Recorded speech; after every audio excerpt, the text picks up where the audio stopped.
এই মুসলিমদের চির শত্রু হিসেবে আল্লাহ সুবহানাহু ওয়া তাআলা সূরাতুল মায়েদার ৮২ নম্বর আয়াতে ঘোষণা দিয়েছেন, যাতে করে এই আয়াতের মাধ্যমে মুসলমানরা তাদের শত্রু সম্পর্কে সচেতন থাকে, সজাগ থাকে। আল্লাহ তাআলা সেখানে বলেছেন, লা তাজিদান্না আশাদ্দান নাসি আদাওয়াতাল লিল্লাযীনা আমানুল ইয়াহুদ, যে ঈমানদারদের জন্য সবচেয়ে মারাত্মক শত্রু হলো যারা ইহুদি। তাহলে মুসলিম ছাড়া অমুসলিমদের মধ্যে যত দল আছে, সমস্ত দলের মধ্যে ১ নম্বর শত্রুকে বলেন ইহুদি। ২ নম্বর হলো ওয়াল্লাযীনা আশরাকু, এবং যারা মুশরিক, যারা আল্লাহ তাআলার সাথে অংশীদার সাব্যস্ত করে, শিরিক করে, এই ইহুদিদের পরে সবচেয়ে মারাত্মক শত্রু হলো মুশরিকরা। তাহলে খ্রিস্টান যারা আছে, যে তারাও শত্রু, কিন্তু এদের মতো না, যে তাদের মধ্যে এই নমনীয়তা থাকার কয়েকটি কারণ আল্লাহ তাআলা উল্লেখ করেছেন। যে তাদের ধর্মযাজক আছে, তারা সেই পরিমাণ অহংকার করে না। কিন্তু বর্তমান যুগের যারা খ্রিস্টান আছে, যেরকম ডোনাল্ড ট্রাম্প, সে খ্রিস্টান, সে ইহুদি না, কিন্তু বর্তমান যুগের যারা খ্রিস্টান তারা এই আয়াতের আওতাভুক্ত না, বরং তারাও মুশরিক, তারাও কাফির।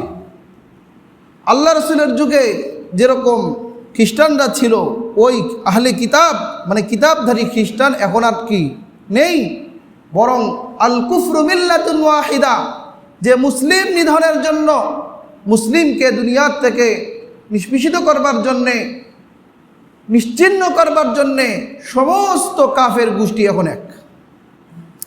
দেখেন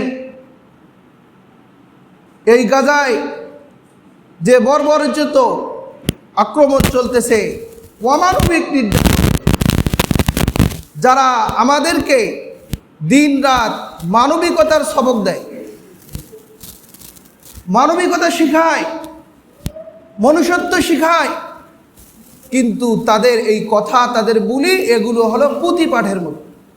প্রমাণ হলো কিনা যে এভাবে নারী, শিশু, যাদের কোনো শক্তি নেই, 2 বছরের বাচ্চা, তার কি শক্তি আছে তার সাথে মোকাবেলা করার জন্য, যে তাকে চুল ধরে আঁচড়াচ্ছে, এরকমভাবে আছাড় মারতেছে, তাকে হত্যা করার জন্য যেভাবে করতেছে, যেভাবে করা দরকার তাই করতেছে, পাখির মতো গুলি করতেছে।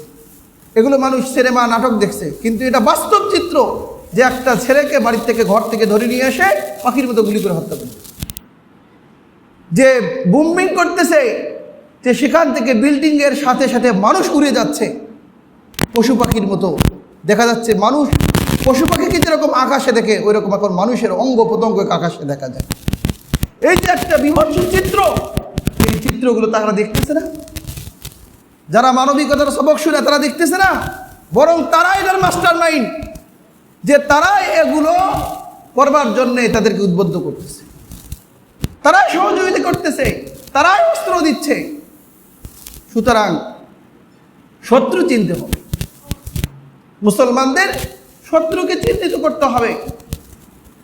তো আল্লাহ তাআলা বললেন 1 নম্বর চরম শত্রু হলো ইহুদি, 2 নম্বর হলো যারা মুশরিক, কাফির, এবং তার বাস্তব চরম সত্য দেখেন যে আমাদের পার্শ্ববর্তী দেশ ভারত, বর্তমান যুগের ফেরাউন, এই ফেরাউন প্রকাশ্যভাবে অস্ত্র দিয়ে, সমর্থন দিয়ে, সৈন্য দিয়ে সর্বদিক থেকে মুসলিম নিধনে ইসরায়েলকে সাহায্য করতেছে। তাহলে আল্লাহ তাআলা কত চরম সত্য বলেছেন যে মুসলমানদের শত্রু। সুতরাং তারা আমাদের যত বড়ই বন্ধু সাজুক, তারা আমাদের যত বড় কল্যাণকামী হোক, যারা বলবে যে তাদের সাথে আমাদের রক্তের সম্পর্ক, যতই কিছু দাবি করুক, তারা কখনো আমাদের বন্ধু না।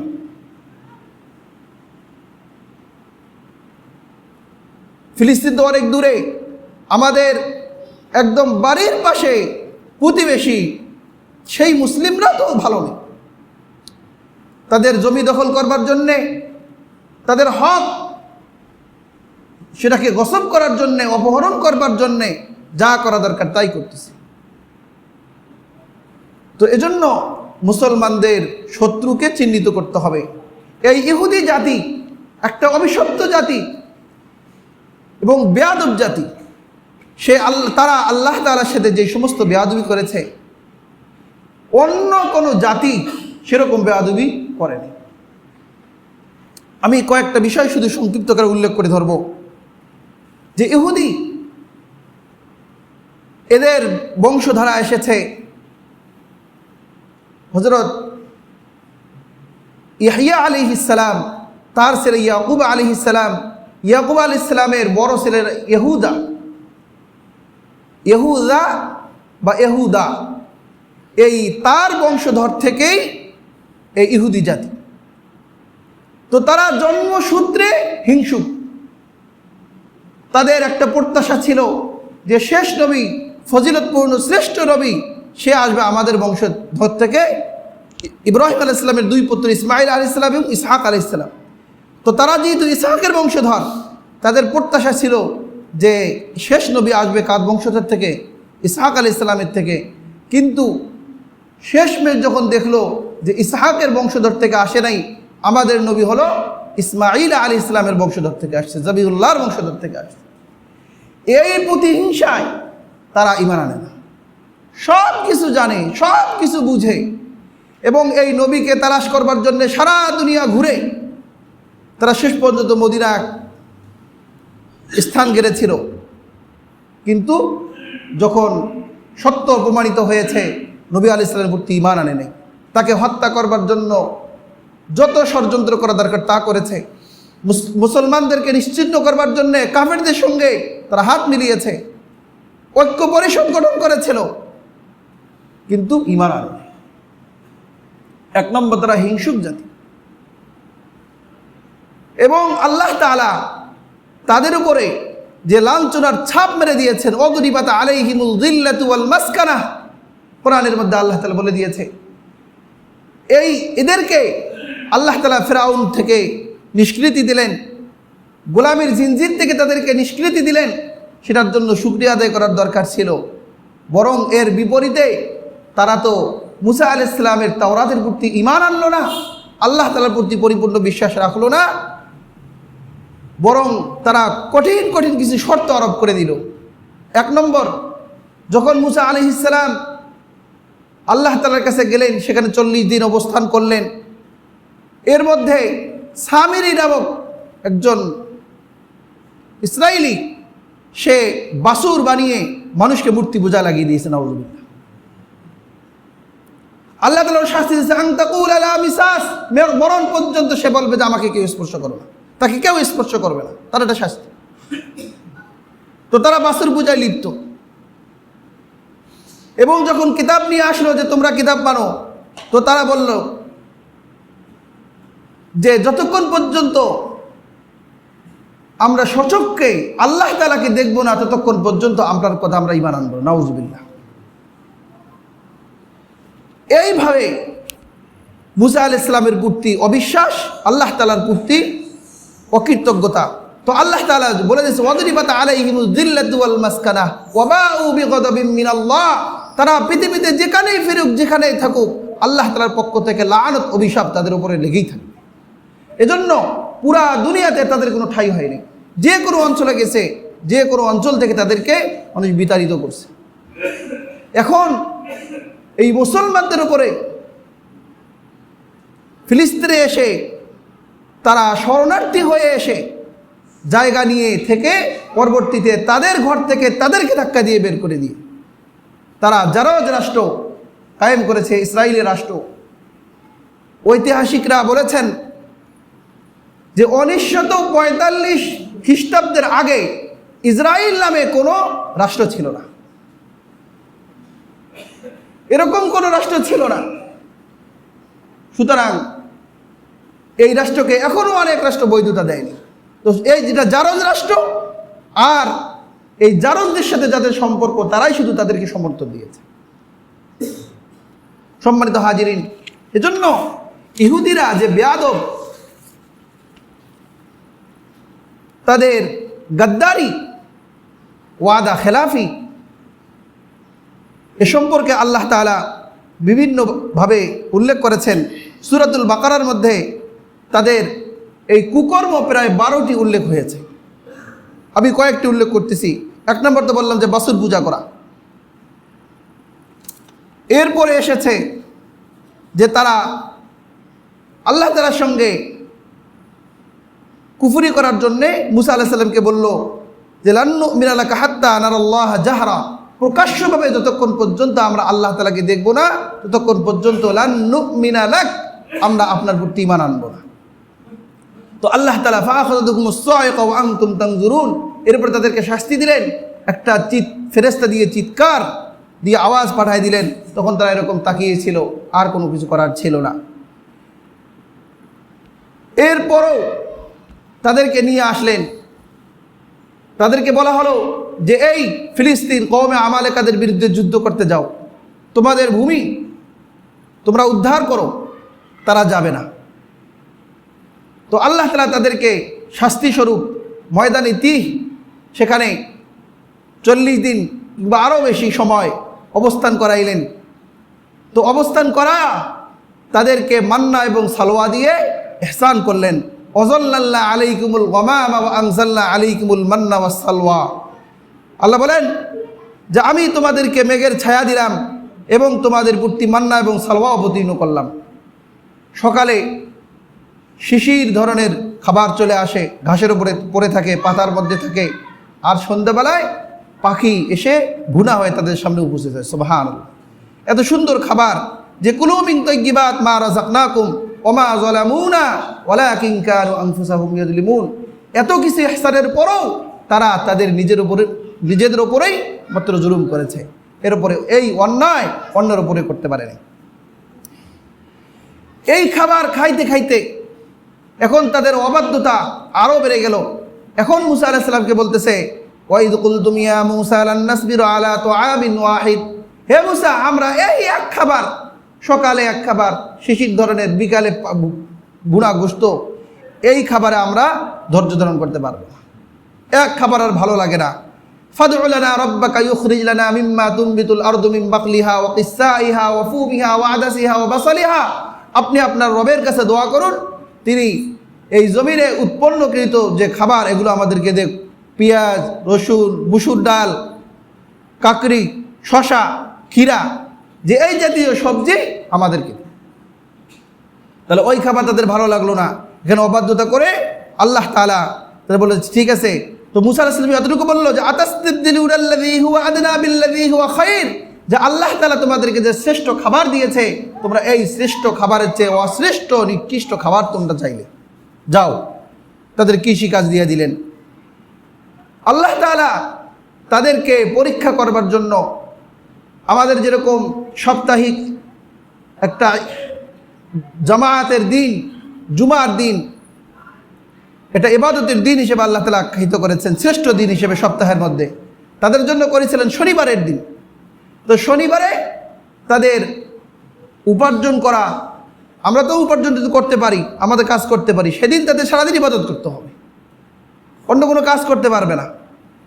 তো এটা একটা তাদের জন্য পরীক্ষা ছিল। আর তারা অবস্থান করত সমুদ্রের পাশের এলাকায়।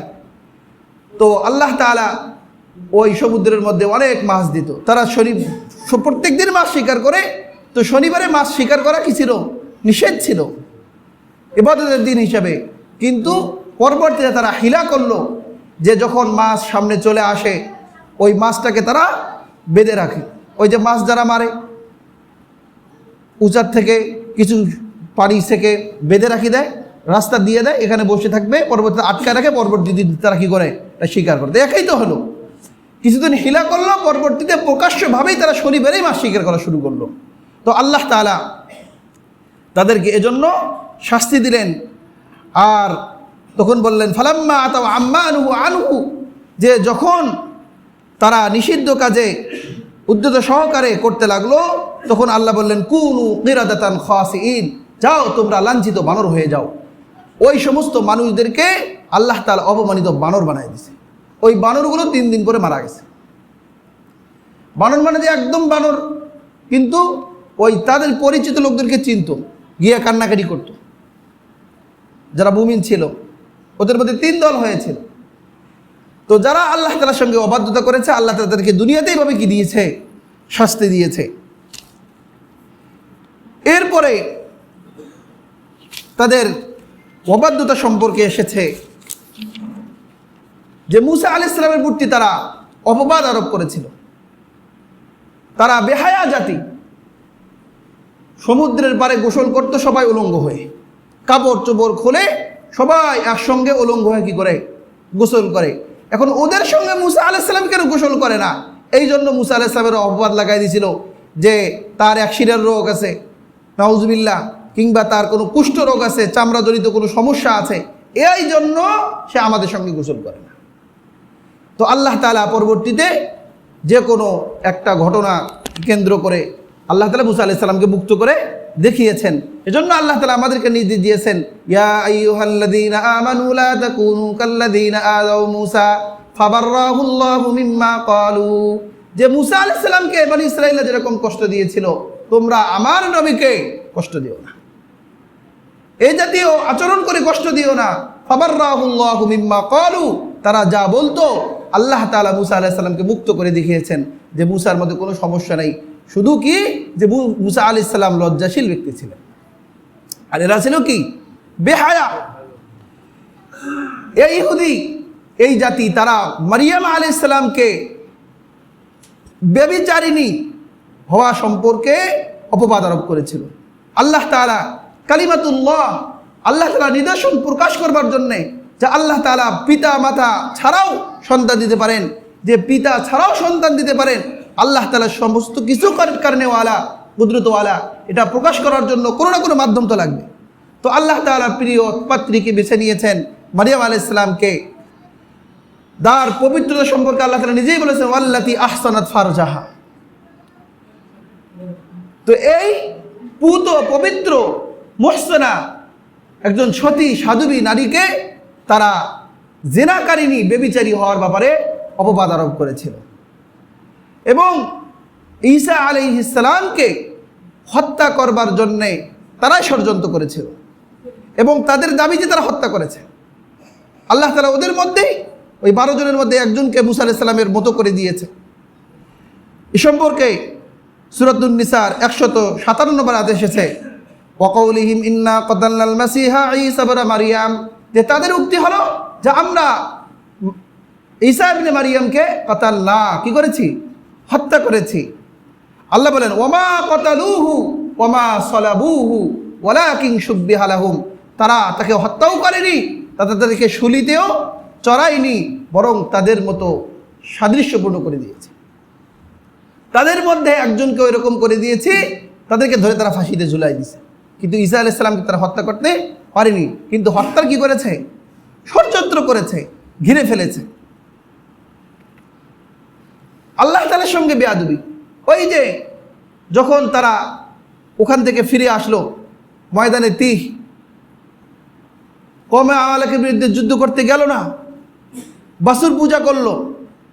তো এজন্য তাদেরকে তওবা স্বরূপ একটা ময়দানের মধ্যে যখন ঢুকবে, ওই গেটটা ছিল নিচা। তো আল্লাহ তাআলা তাদেরকে বললেন, ওয়াইয কুলনা দুখুলু হাযিহিল ক্বরিয়া, তোমরা এই গ্রামে প্রবেশ করো, ফাকুলু মিনহা হাইসু শিতুম রাগাদা, সেখানে তোমাদের যা ইচ্ছা খাও, ঘুরে বেড়াও, কোনো সমস্যা নাই। কিন্তু ওয়াদখুলুল বাবা সুজ্জাদা, যখন এই দরজা দিয়ে প্রবেশ করবে তখন সেজদা অবরত হয়ে প্রবেশ করবে। মানে সেজদা আমার দিয়ে তো মানে চলতে পারবে না, উদ্দেশ্য হলো মাথা নত করে কি করবে? ঢুকবে। কিন্তু এই বেয়াদবগুলো মাথা নত করে না ঢুকে বরং পা আগে ঢুকাই দিচ্ছে। আর আল্লাহ তাআলা তাদেরকে তওবা শরীফ শিখাই দিয়েছে, ওয়াকুলু হিত্তাতুন নাগফির লাকুম, যে তোমরা আল্লাহ তাআলার কাছে ক্ষমা চাও, বলো যে আল্লাহ আমাদেরকে মাফ করে দাও। তো হিত্তাতুন নাগফির লাকুম এই বাক্য কে শিখিয়ে দিয়েছে? আল্লাহ তাআলা শিখিয়ে দিয়েছে। এর বিপরীতে তারা স্লোগান দিচ্ছিল, হিত্তাতুন না বলিয়ে তারা বলল হাব্বাতুন ফি শাআরাতিন, আমরা গম চাই, গম চাই। এখানে আছে হাব্বাতুন, আর এক রিওয়ায়াতে আছে হিনতাতুন। তাহলে আল্লাহ শিখাই দিল হিনতাতুন, এরা বলে কি হাব্বাতুন, হিনতাতুন। কত বড় গাদ্দার এবং বেয়াদব। আল্লাহ তাআলা যখন যাকাতের বিধান নাজিল করলেন, ওই যুগেও যাকাত ছিল, সর্বযুগেই যাকাতের বিধান ছিল। মুসা আলাইহিস সালাম তাদেরকে জানাইলেন তোমরা যাকাত দাও। তখন তারা আল্লাহ তাআলার সাথে বেয়াদবি করে বলে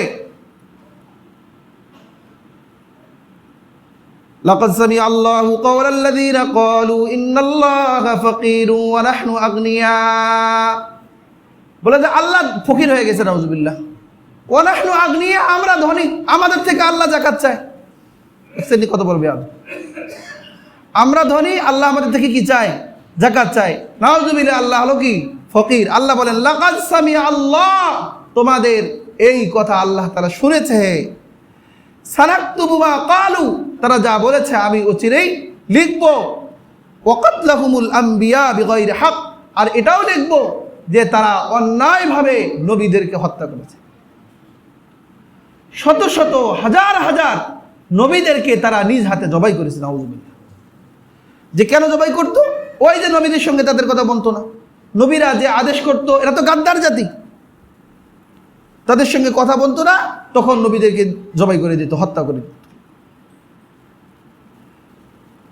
আর এক গাদ্দারি এসেছে, তারা বলতো ওয়াকালাতিল ইয়াহুদু ইয়াদুল্লাহি মাগলুলাহ, ইহুদিরা বলে যে আল্লাহর হাত বাঁধা, মানে হাত মুষ্টিবদ্ধ। আল্লাহ হলো কি কৃপণ, নাউযুবিল্লাহ।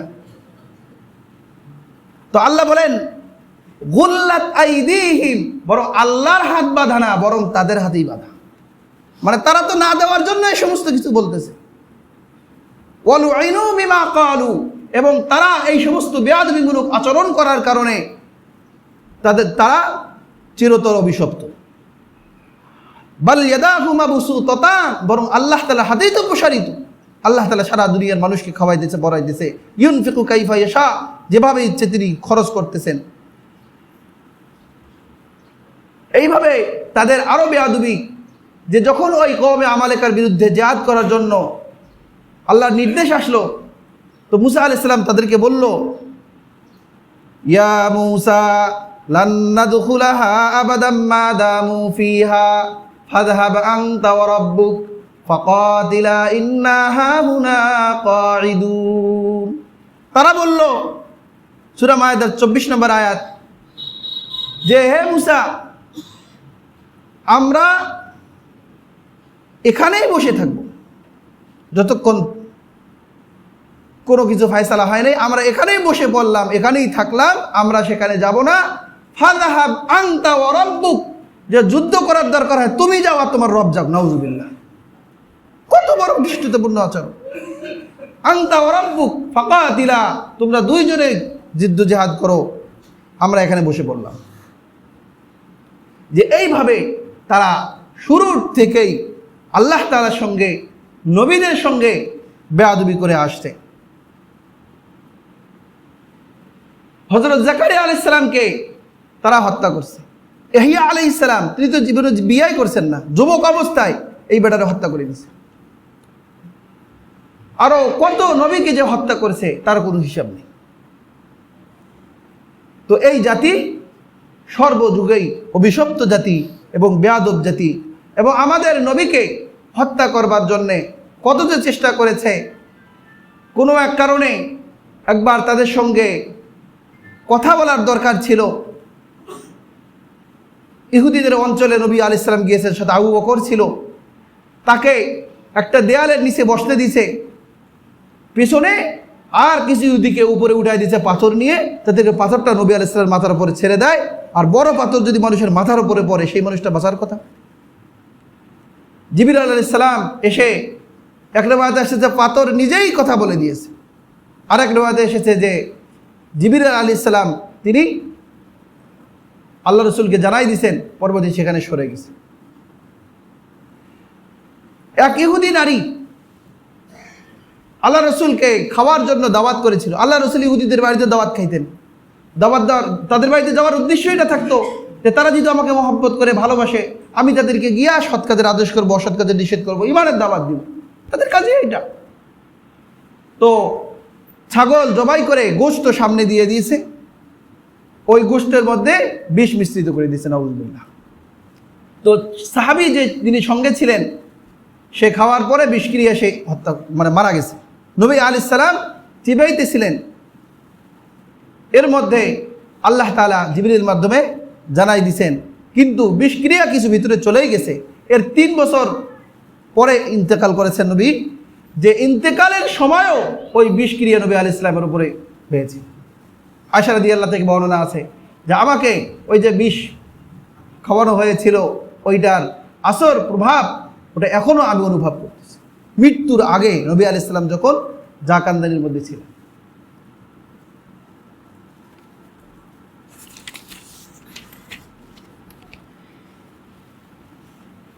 নবী আলাইহিস সালামকে হত্যা করবার জন্যে লাবিদ ইবনুল আসম, একজন ইহুদি, এবং তার কন্যা, তারা মিলে নবী আলাইহিস সালামের ব্যবহৃত একটা চিরুনি সংগ্রহ করে সেখানে সুই দিয়ে আরও কত কিছু দিয়ে সুতা পেঁচিয়ে জাদু করে একটা পরিত্যক্ত কূপের মধ্যে রেখেছিল। নবী আলাইহিস সালামের প্রতি এমনভাবে জাদু করেছিল যে 6 মাস পর্যন্ত এইভাবে কষ্ট করছে, যে তিনি তার জানের উপরে আশাই ছেড়ে দিয়েছেন। এরপরে স্বপ্নের মাধ্যমে আল্লাহ তাআলা একদিন জানাইলেন যে তাদের উপরে জাদু করা হয়েছে, এবং এই জাদু কে করছে সেটাও জানিয়ে দিয়েছেন, এবং সেটা কোথায় করা আছে এটাও জানিয়ে দিয়েছেন। পরবর্তীতে সেটা উত্তোলন করে এরপরে সূরাতুল ফালাক এবং সূরাতুন নাস সেদিন নাজিল হয়েছে। এখানে 11টি আয়াত আছে, এক একটা করে আয়াত পড়ছে আর এক একটা করে গিরা খুলে গেছে। সুবহানাল্লাহ। যে এইভাবে করে আমাদের নবীকে হত্যা করবার জন্য তারা ষড়যন্ত্র করেছে, এবং বিভিন্ন যুদ্ধের সময় তারা গাদ্দারি করে মুসলমানদের সঙ্গে তাদের সন্ধি ছিল যে তারা মুসলমানদের সঙ্গে থাকবে, তারা কাফেরদের সঙ্গ নেবে না, কিন্তু ওই সময়ও তারা চুক্তি ভঙ্গ করে কাফেরদের সঙ্গ দিয়ে, যেরকম গজওয়াতুল আহজাবের মধ্যে তারা সঙ্গ দিয়ে মুসলমান নিধনে তারা মেতেছিল। এগুলো তাদের গাদ্দারি। বর্তমান সময়েও যেরকম হামাসদের সঙ্গে তাদের একটা সন্ধি হয়েছিল, চুক্তি হয়েছিল, কিন্তু এই সন্ধি চুক্তি তারা ঠিক রাখছে না, রেখেই তারা অতর্কিত হামলা করলো। বরং এটা একটা পলিসি করছে, সন্ধি করলো, এর মধ্যে মুসলমানরা যারা যেখানে ছিল তারা ঢুকে গেছে, তাদের স্থাপনগুলো ভেঙে ছিল সে তারা ঠিক করতেছে, কিছু ঠিক হয়েও গেছে, অবস্থান করতেছে। তাহলে অর্থনৈতিক একটা ক্ষতি হয়ে গেল। দ্বিতীয় হলো যে এই সময়ে তারা মেরে দিল, তাহলে ঘরের মধ্যে ঢুকিয়ে আগুন ধরায় দেওয়ার মতো হয়ে গেছে। ঘরের মধ্যে ঢুকাই দিয়া কি ধরাই দিছে? আগুন ধরাই দিছে। কত বড় গাদ্দার! এই গাদ্দারি এরা তাদের আগের যুগ থেকেই তারা এসেছে। এজন্য শত্রুকে চিহ্নিত করা। তো সম্মানিত হাজিরিন, তো আমাদের করণীয় কি? এই গাদ্দারদের সম্পর্কে আমাদের 1 নম্বর করণীয় হলো যে এদের বিরুদ্ধে জিহাদ করা, সশস্ত্র জিহাদ করা। এটা প্রত্যেক মুসলমানের জন্য বর্তমান ফরজ হয়ে গেছে, প্রত্যেকের অবস্থা অনুযায়ী। এখন আমরা পঙ্গু, ভিসার বিবেচনায় আমরা জেলখানায় আছি, ভিসা ছাড়া তো আমরা ঘর দেয়াল পার হইতে পারবো না, আর অস্ত্রশস্ত্র লাইনেও আমরা পঙ্গু হয়ে আছি। তাহলে যাদের কাছে আছে, যাদের শক্তি সামর্থ্য আছে, তাদের জন্য ফরজ। তো যাদের জন্য ফরজ হয়ে আছে তারা যদি এই ফরজ কাজ পালন না করে, তাহলে অবশ্যই তারা আল্লাহ তাআলার কাছে জবাবদিহিতার কাঠগড়ায় দাঁড়াইতে হবে। বিশ্বের যে কোনো প্রান্তে দেখেন, ইসলামের বিধান মতে পুরা পৃথিবীর মধ্যে কোনো হুদুদ থাকবে না। আমরা যে সীমা, এটা তো আমরা নিজেরা নিজেকে একটা কি দিয়েছি, দেয়াল দিয়েছি। আকাশের মধ্যে কোনো হুদুদ আছে? আকাশ সীমা আমরা নির্ধারণ করছি, কিন্তু মূলত আকাশে কোনো বেড়া আছে? আকাশে কোনো বেড়া নেই, কোনো দেয়াল নাই। তো পুরা পৃথিবী আল্লাহর জমিন, এখানে বসবাস করবে আল্লাহর সালিহিন, নেককার বান্দারা। তবে কোনো সময় আল্লাহ তাআলা কোনো পাপাচারকে যদিও জমিন দিয়া দেয়, ইন্নাল আরদা লিল্লাহ ইউরিসুহা মান ইয়াশাউ মিন ইবাদিহি ওয়াল আকিবাতু লিল মুত্তাকিন। তবে কিছু সময়ের জন্য তাদেরকে যদি কর্তৃত্ব নেতৃত্ব দিয়েও দেয়, কিন্তু চির সফলতা কাদের জন্য বলেন? মুত্তাকিদের জন্য, খোদাবিদের জন্য। আল্লাহ তাআলা পরকালে মুমিনদেরকে এরকম পুরস্কার দিবেন। তো আজকে এই গাজাবাসীদের প্রতি এরকম বর্বরতা চালানো হচ্ছে, অমানবিক আচরণ করা হচ্ছে, তার মানে কি আল্লাহ তাআলা দেখতেছে না? অনেকেই মনে করবে যে আল্লাহ তাআলা কি নাই, নাউজুবিল্লাহ, যে আল্লাহ সব দেখতেছে, যে এটা তাদের প্রতি যেরকম পরীক্ষা এর চাইতে সবচেয়ে বড় পরীক্ষা আমাদের, যা আমাদের অন্তর তাদের জন্য কাঁদে কিনা, আমাদের অন্তর তাদের জন্য ব্যথিত হয় কিনা, আমরা তাদের জন্য কিছু করতে পারতেছি কিনা, এটা আমাদের জন্য বড় পরীক্ষা। আল্লাহ তাআলা ইমানদারদেরকে যুগে যুগে পরীক্ষা করেছেন। দেখেন, কুতিলা আসহাবুল উখদুদ, ইউসুফ জুন নওয়াজ, ওই যে 12,000 মতান্তরে 20,000 মানুষকে আগুনে পুড়ে হত্যা করছে, তখন আল্লাহ ছিল না? আল্লাহ দেখে নাই? আল্লাহ ইমানদারদেরকে পরীক্ষা করছে, আল্লাহ তাআলা সঙ্গে সঙ্গে তাদেরকে জান্নাতে দাখিল করে দিয়েছে। ফিরআউনের জাদুঘর বাহিনী, জাদুঘররা যখন মুসা আলাইহিস সালামকে রব হিসেবে মেনে নিল, তো জহরের আগেও তারা কি ছিল? মুশরিক কাফের ছিল। কিন্তু তারপরে যখন মুসা আলাইহিস সালামকে হেরে গেল, তারা ঈমান আমান্না বিরব্বি হারুন ওয়া মুসা, মুসার প্রতি ঈমান আনার কারণে তাদেরকে বিপরীতভাবে হাত পা কর্তন করা হলো, তাদেরকে শুলিতে চড়ানো হলো, হত্যা করা হলো। তখন আল্লাহ তাআলা তাদের বিষয়গুলো দেখছে কিনা? এগুলো পরীক্ষা, এগুলো অগ্নি পরীক্ষা, ইমানি পরীক্ষা সর্বযুগে আসবে। ইমানদারদেরকে এই পরীক্ষায় উত্তীর্ণ হতে হবে। সম্মানিত হাজিরিন, এজন্য এখন বর্তমান যুগে প্রত্যেক আমাদের প্রায় 57টি মুসলিম রাষ্ট্র আছে, শক্তিশালী যারা আছে তাদের প্রত্যেকের জন্য পৃথিবীর যে কোনো প্রান্তে মুসলমানরা মজলুম থাকবে, তাদেরকে সাহায্য করা এদের জন্য ফরজ। যারা এখান থেকে বিরত থাকবে তারা ফরজ বিধান লঙ্ঘন করতেছে। আর আমার ক্ষমতা কতটুকু থাকবে এটা আল্লাহ তাআলা জানে, সেটা আমি যুদ্ধ করলেও থাকবে, না করলেও থাকবে। আমার মৃত্যু যখন আসবে, আমি হাজারো তরবারির মুখামুখি হলেও আমার মৃত্যু না আসলে আমি মরব না। কি বলেন? আমি বলি যে খালিদ বিন ওয়ালিদ রাদিয়াল্লাহু তাআলা আনহু মুতার যুদ্ধে 60টা তরবারি ভাঙছে, মানুষকে হত্যা করে চুটাইয়া কয়টা তরবারি ভাঙছে? একটা লোক যদি 60টা তরবারির মুখামুখি হয়, মানে ভাঙে, তাহলে কতটা তরবারির মুখামুখি হয়েছে কল্পনা করা যায়? শেষ পর্যন্ত ওই ব্যক্তিটা বিছানায় শুয়ে মারা যাচ্ছে, আফসোস করতেছে, কান্না করতেছে, হায় শাহাদাত আমার তোর নসিব হলো না। তো তাকে তো উপাধি দেওয়া হয়েছে খালিদ সাইফুল্লাহ, আল্লাহর তরবারি। তো সে যদি রণাঙ্গনে হত্যা হয়, তাহলে আল্লাহর তরবারি কি যাবে? ভেঙ্গে যাবে। আল্লাহর তরবারি কি করে না? ভাঙ্গে না। আল্লাহ তাআলা তাকে হুকমি শাহাদাত দিবেন, শাহাদাতের মর্যাদা দিবেন, কিন্তু আল্লাহর তরবারি আল্লাহ তাআলা ভাঙ্গে না। এজন্য সম্মানিত হাজিরিন, যারা যেই সমস্ত রাষ্ট্র মনে করতেছে যে আমি ওয়াহিদুক কেন তাদের সঙ্গে যুদ্ধ জড়িত যাব, আমার রাষ্ট্রটা নষ্ট হয়ে যাবে, এটা মনে রাখেন যে আজকে আমার ভাইকে ধরেছে, কালকে যে আমাকে ধরবে না, এর কোনো নিশ্চয়তা আছে? কেউ রেহাই পাবে না, কারণ তারা চিরশত্রু। এজন্য আমাদেরকে তাদের সম্পর্কে সজাগ থাকতে হবে। আর আমাদের যতটুকু সাধ্য সেটা হলো তাদেরকে কোনোভাবে সাহায্য সহযোগিতা না করা। যেমন তাদের পণ্য বয়কট করার ব্যাপারে আমাদের জন্য জেহাদ এটা অব্যাহত রাখতে হবে।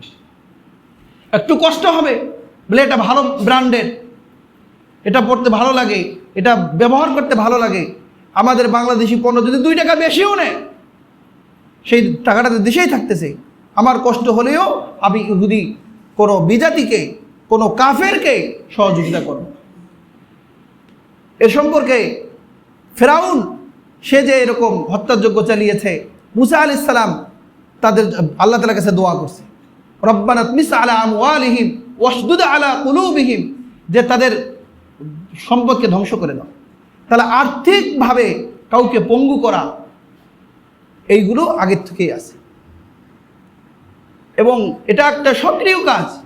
যেমন এইবার ঈদে ভারত কিছু বুঝছে না, বাংলাদেশের অনেক সাশ্রয় হয়েছে না, মানুষ মার্কেটে গিয়ে বলছে যে ভারত চলবে না, পাকিস্তানি দেয়, যদিও মিথ্যা লেবেল লাগাই দিয়ে ভারতকে পাকিস্তানি হিসেবে চালাই দিছে, কিন্তু একটা হয়েছে কিনা, বুঝছে কিনা? তো এরকম যে কোনো জাতি যে কোনো বিষয়ে যদি ঐক্যবদ্ধভাবে, সংঘবদ্ধভাবে কোনো কাজের প্রতি তারা উদ্বুদ্ধ হয়, তাহলে সেই জাতিকে নিচু করা এবং প্রতিহত করা এটা কোনো কঠিন কাজ হবে না। ছোট হোক কিন্তু কাজটা করা যাবে। আর একটা কথা বলে শেষ করে দেই। আজকে